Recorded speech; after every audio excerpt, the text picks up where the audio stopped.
Hello friend, नमस्कार। शेष classes में आप सभी का स्वागत है दोस्तों। चैनल पे पहली बार विजिट कर रहे हैं तो चैनल को सब्सक्राइब करने के साथ साथ बेल आइकन को प्रेस करना ना भूलें। दोस्तों, बाल विकास यानी सीडीपी, ठीक है, का ये छठा वीडियो लेक्चर है जिसमें आपके प्रीवियस ईयर क्वेश्चन करा रहे हैं दोस्तों। ये बहुत ही ज़्यादा महत्वपूर्ण है जो आपके सीटेट 2022 बैच के लिए बहुत ही ज़्यादा महत्वपूर्ण होने वाले हैं। ठीक है दोस्तों, मैक्सिमम क्वेश्चन आपके प्रीवियस ईयर क्वेश्चन से फंसते हैं। ठीक है दोस्तों, जितने भी प्रीवियस क्वेश्चन हैं प्रीवियस ईयर में आए हुए उन्हीं क्वेश्चन को बार बार रिपीट सीटेट करता है। ठीक है दोस्तों, कहीं सीटेट अलग से क्वेश्चन नहीं बनाता है। दोस्तों, ये क्वेश्चन आपके लिए बहुत ही ज़्यादा महत्वपूर्ण है। ठीक है, तो ज़्यादा देर न करते हुए सीधे चलते हैं हम लोग प्रश्न की ओर। दोस्तों, वीडियो अच्छा लगे तो वीडियो को लाइक करिएगा एवं अपने दोस्तों में इसको शेयर भी करिएगा। ठीक है, पहला प्रश्न क्या कह रहा है, निम्नलिखित में से कौन सी विशेषता आंतरिक रूप से अभिप्रेरित बच्चों के लिए सही नहीं है? ए, वे कार्य करते समय उच्च स्तर की ऊर्जा प्रदर्शित करते हैं। बी, वे चुनौती भरे कार्यों को पसंद करते हैं। सी, ये हमेशा सफल होते हैं। या डी, उन्हें कार्य करने में आनंद आता है। बताना दोस्तों राइट आंसर कौन सा होगा। तो दोस्तों, इस प्रश्न के लिए आपका सी ऑप्शन, ये हमेशा सफल होते हैं, जो है ये ऑप्शन जो है इस प्रश्न के लिए बिल्कुल राइट हो जाएगा। ठीक है, क्योंकि इसमें सही नहीं है पूछा है, इस हिसाब से सी ऑप्शन इस प्रश्न के लिए बिल्कुल राइट हो जाएगा। ठीक है, चलते हैं अगले क्वेश्चन की ओर। दूसरा क्वेश्चन देखिए क्या कह रहा है, जब पूर्व का अधिगम नई स्थितियों के सीखने के बिल्कुल प्रभाव को प्रभावित नहीं करता तो यह कहलाता है। ए, अधिगम का शून्य स्थानांतरण।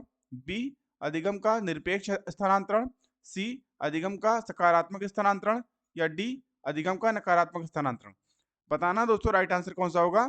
तो दोस्तों, इस प्रश्न के लिए आपका ए ऑप्शन, अधिगम का शून्य स्थानांतरण, बिल्कुल राइट आंसर हो जाएगा। जब पूर्व का अधिगम नई स्थितियों के सीखने को बिल्कुल प्रभावित नहीं करता तो यह अधिगम का शून्य स्थानांतरण कहलाता है। ठीक है दोस्तों, ए ऑप्शन इस प्रश्न के लिए बिल्कुल राइट हो जाएगा। चलते हैं अगले क्वेश्चन की ओर। तीसरा क्वेश्चन देखिए क्या कह रहा है, कक्षा कक्ष में शिक्षक और विद्यार्थी किस प्रकार जेंडर को करते हैं या सीखने के वातावरण। ऑप्शन देखिए दोस्तों क्या दे रखा है। ए, रूपांतरित को क्षुब्ध करता है। बी, परिभाषित को कम प्रभावी बनाता है। सी, व्याख्यायित पर कोई प्रभाव नहीं डालता है। या डी, निर्मित पर प्रभाव डालता है। बताना दोस्तों राइट आंसर कौन सा होगा। दोस्तों, ए ऑप्शन आपका रूपांतरित को क्षुब्ध करता है। कक्षा कक्ष में शिक्षक और विद्यार्थी किस प्रकार के जेंडर को रूपांतरित करते हैं या सीखने के वातावरण को क्षुब्ध करता है। ठीक है, इस प्रश्न के लिए ए ऑप्शन आपका बिल्कुल राइट आंसर हो जाएगा। ठीक है, चलते हैं अगले क्वेश्चन की ओर। चौथा क्वेश्चन देखिए तो क्या कह रहा है, दिए गए वाक्य को पूरा करने के लिए निम्नलिखित में से कौन सा युग्म सर्वाधिक उचित विकल्प होगा जब बच्चे उन गतिविधियों को में शामिल होते हैं जो होती है तब वह जल्दी करते हैं। ऑप्शन देखिए। ए, केवल उनके कक्षा कार्य से संबंधित प्रत्यास्मरण। बी, सांस्कृतिक रूप से निष्पक्षीय स्मरण। सी, वास्तविक जीवन में उपयोगी सीखा। या डी, कक्षा कक्ष में उपयोगी विस्मरण। बताना दोस्तों राइट आंसर कौन सा होगा। तो दोस्तों, इस प्रश्न के लिए आपका सी ऑप्शन, वास्तविक जीवन में उपयोगी सीखा, बिल्कुल राइट आंसर हो जाएगा। ठीक है दोस्तों, ठीक है दोस्तों, जब बच्चे उन गतिविधियों में शामिल होते हैं जो वास्तविक जीवन में उपयोगी होती है तब वह जो है जल्दी सीखते हैं। ठीक है दोस्तों, सी ऑप्शन आपका इस प्रश्न के लिए बिल्कुल राइट हो जाएगा। चलते हैं अगले क्वेश्चन की ओर। पांचवा क्वेश्चन देखिए क्या कह रहा है, निम्नलिखित में से कौन सा कोलबर्ग के नैतिक विकास के चरणों का लक्षण है। ए, चरणों का परिवर्तनशील अनुक्रम। बी, विभिन्न चरण अलग अलग प्रत्युत्तर हैं ना कि सामान्य प्रतिमान। सी, सभी संस्कृतियों से संबद्ध चरणों की सार्वभौम श्रृंखला। या डी, विभिन्न चरण एक गैर पदानुक्रम रूप में आने की ओर बढ़ते हैं। बताना दोस्तों राइट आंसर कौन सा होगा। तो दोस्तों, सी ऑप्शन आपका इस प्रश्न के लिए बिल्कुल राइट हो जाएगा, सभी संस्कृतियों से संबद्ध चरणों की सार्वभौम श्रृंखला।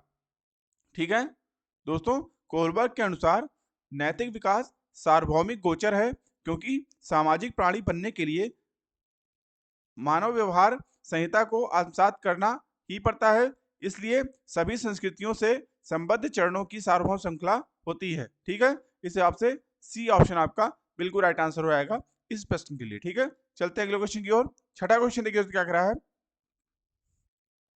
आप एक शिक्षक के रूप में रैगिंग और धमकाने के सख्त विरोधी हैं, तथा इस संदर्भ में विद्यालय में पोस्टर लगवाते हैं तथा समिति बनवाते हैं। आपसे जुड़ने वाले किशोर जो इस विचार के दृढ़ विश्वासी हैं, निम्नलिखित में से किस स्तर पर होंगे? ए पारंपरिक स्तर, बी पूर्व पारंपरिक स्तर, सी उत्तर पारंपरिक स्तर या डी सामाजिक व्यवस्था बनाए रखने वाला स्तर। बताना दोस्तों राइट आंसर कौन सा होगा? तो दोस्तों सी ऑप्शन आपका उत्तर पारंपरिक स्तर बिल्कुल राइट आंसर हो जाएगा इस प्रश्न के लिए। ठीक है दोस्तों, जो किशोर रैगिंग और धमकाने के सख्त विरोधी तथा किसी भी छात्रों के खिलाफ हुए उत्पीड़न के विरुद्ध होते हैं, वे किशोर उत्तर पारंपरिक स्तर पर होते हैं। दोस्तों वीडियो अच्छा लग रहा हो तो वीडियो को लाइक करते रहिए एवं अपने दोस्तों में इसको शेयर भी करते रहिए। ठीक है, चलते हैं अगले क्वेश्चन की ओर। 7वां क्वेश्चन देखिए क्या कह रहा है। इस पर अत्यधिक वाद विवाद होता है कि क्या लड़कों एवं लड़कियों में योग्यताओं का विशिष्ट समूह उनके आनुवांशिक घटकों के कारण होता है। इस संदर्भ में निम्नलिखित में से आप सबसे अधिक किससे सहमत हैं? ए लड़कियों को सेवा भाव के लिए सामाजिक रूप से तैयार किया जाता है, जबकि लड़कों को रोने जैसे संवेद प्रदर्शित करने के लिए हतोत्साहित किया जाता है। या बी यौवनारंभ के बाद लड़के और लड़कियां एक साथ नहीं खेल सकते क्योंकि उनकी अभिरुचियां पूर्णतः विपरीत होती हैं। सी सभी लड़कियों में कला विषयों के लिए अंतर्निहित प्रतिभा होती है, जबकि लड़के आक्रामक खेलों में बेहतर प्रदर्शन के लिए आनुवांशिक रूप से तैयार होते हैं। या डी लड़के सेवा भाव वाले नहीं हो सकते क्योंकि वे जन्म से इस प्रकार के होते हैं। बताना उसको राइट आंसर कौन सा होगा? तो दोस्तों सी ऑप्शन आपका इस प्रश्न के लिए बिल्कुल राइट हो जाएगा। सभी लड़कियों में कला विषयों के प्रति के लिए अंतर्निहित प्रतिभा होती है, जबकि लड़के आक्रामक खेलों में बेहतर प्रदर्शन के लिए आनुवांशिक रूप से तैयार होते हैं। ठीक है दोस्तों, सी ऑप्शन आपका इस प्रश्न के लिए बिल्कुल राइट आंसर हो जाएगा। ठीक है, चलते हैं अगले क्वेश्चन की ओर। 8वां क्वेश्चन देखिए तो क्या कह रहा है।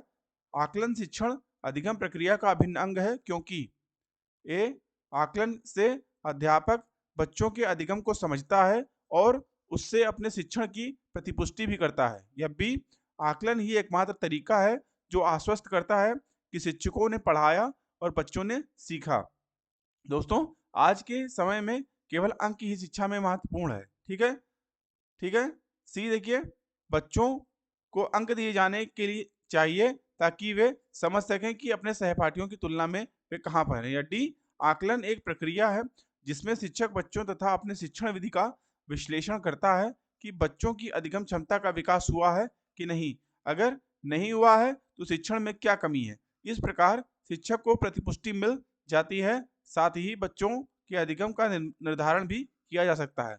बताना दोस्तों राइट आंसर कौन सा होगा? तो दोस्तों इस प्रश्न के लिए आपका ए ऑप्शन बिल्कुल राइट आंसर हो जाएगा। ठीक है, आकलन से अध्यापक बच्चों के अधिगम को समझता है और उससे अपने शिक्षण की प्रतिपुष्टि भी करता है। ठीक है, इस हिसाब से ए ऑप्शन आपका इस प्रश्न के लिए बिल्कुल राइट आंसर हो जाएगा। ठीक है, चलते हैं अगले क्वेश्चन की ओर। 9वां क्वेश्चन देखिए क्या कह रहा है।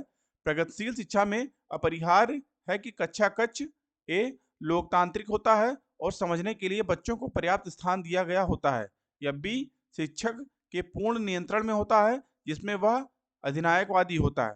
या सी सत्तावादी होता है जहां शिक्षक आदेश देता है और शिक्षार्थी चुपचाप अनुसरण करते हैं। या डी सबके लिए मुक्त होता है जिसमें शिक्षक अनुपस्थित होता है। बताना उसको राइट आंसर कौन सा होगा? तो दोस्तों ए ऑप्शन आपका लोकतांत्रिक होता है और समझने के लिए बच्चों को पर्याप्त स्थान दिया गया होता है। बिल्कुल राइट आंसर हो जाएगा इस प्रश्न के लिए। ठीक है, प्रगतिशील शिक्षा में अपरिहार्य है कि कक्षा कक्ष लोकतांत्रिक होता है और समझने के लिए बच्चों को पर्याप्त स्थान दिया गया होता है। ठीक है, तो ये ऑप्शन इस प्रश्न के लिए राइट हो जाएगा। चलते हैं अगले क्वेश्चन की ओर। 10th क्वेश्चन देखिए क्या कह रहा है। राष्ट्रीय पाठ्यचर्या की रूपरेखा 2005 के अनुसार अधिगम अपने स्वभाव में और है। ए ऑप्शन देखिए सक्रिय सरल, बी सक्रिय सामाजिक, सी निष्क्रिय सरल या डी निष्क्रिय सामाजिक। बताना उसको राइट आंसर कौन सा होगा? तो दोस्तों ए ऑप्शन आपका सक्रिय सरल बिल्कुल राइट आंसर हो जाएगा। राष्ट्रीय पाठ्यचर्या की रूपरेखा 2005 के अनुसार अधिगम अपने स्वभाव में सक्रिय और सरल है। ठीक है, इस हिसाब से ए ऑप्शन आपका इस प्रश्न के लिए बिल्कुल राइट आंसर हो जाएगा। ठीक है, चलते हैं अगले क्वेश्चन की ओर। 11वां क्वेश्चन देखिए क्या कह रहा है। महीनों की आयु के बीच अधिकांश बच्चे शब्दों को मिलाकर छोटे छोटे वाक्यों में बोलना शुरू कर देते हैं। कितने महीनों के बीच में दोस्तों? ये ऑप्शन देखिए 12 से 18 महीनों के बीच में, बी 18 से 24 महीनों के बीच में, सी ऑप्शन 24 से 30 महीनों के बीच में, या डी ऑप्शन 30 से 36 महीनों के बीच में। बताना है दोस्तों राइट आंसर कौन सा होगा। तो दोस्तों बी ऑप्शन आपका 18 से 24 जो है बिल्कुल राइट आंसर हो जाएगा इस प्रश्न के लिए। ठीक है, 18 से 24 महीनों की आयु के बीच अधिकांश बच्चे शब्दों को मिलाकर छोटी छोटी वाक्यों में बोलना शुरू कर देते हैं। ठीक है, इस हिसाब से बी ऑप्शन आपका इस प्रश्न के लिए बिल्कुल राइट रहेगा। ठीक है, चलते हैं अगले क्वेश्चन की ओर। 12वां क्वेश्चन देखिए दोस्तों क्या कह रहा है।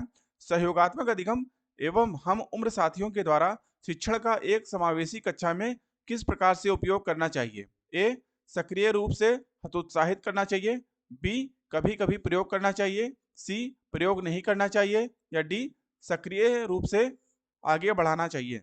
बताना दोस्तों राइट आंसर कौन सा होगा। तो दोस्तों डी ऑप्शन आपका सक्रिय रूप से आगे बढ़ाना चाहिए इस प्रश्न के लिए बिल्कुल राइट आंसर हो जाएगा।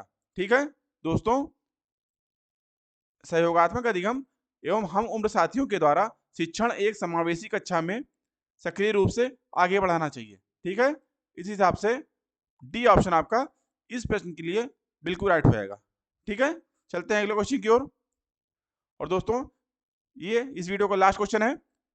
एक विद्यार्थी कक्षा में निम्नलिखित लक्षण प्रदर्शित करता है। ए पढ़ने के प्रति चिंता, बी शब्दों या अक्षरों को पहचानने में कठिनाई, सी निम्न स्तरीय शब्दावली कौशल, या डी पहले पढ़े हुए पाठ को समझने या याद करने में कठिनाई। बताना दोस्तों राइट आंसर कौन सा होगा।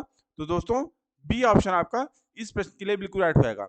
एक विद्यार्थी कक्ष में यह अगर लक्षण प्रदर्शित करता है तो शब्दों या अक्षरों को पहचानने में कठिनाई। ठीक है, इस प्रश्न के लिए बी ऑप्शन बिल्कुल राइट आंसर हो जाएगा। ठीक है, चलते हैं। तो दोस्तों आशा करता हूँ आपको वीडियो अच्छा लगा होगा। दोस्तों वीडियो अच्छा लगा तो वीडियो को लाइक करिए, एवं आपने अगर अभी तक हमारे चैनल को सब्सक्राइब नहीं किया है तो हमारे चैनल को सब्सक्राइब करिए, बेल आइकन भी ऑन कर लीजिए, जिससे हमारे चैनल पे आने वाले सभी प्रकार के वीडियोस की नोटिफिकेशन आपको टाइमली मिलते रहें। ठीक है, आज की वीडियो को देखने के लिए आप सभी का बहुत बहुत धन्यवाद। मिलते हैं नेक्स्ट वीडियो में, तब तक के लिए थैंक यू, जय हिंद।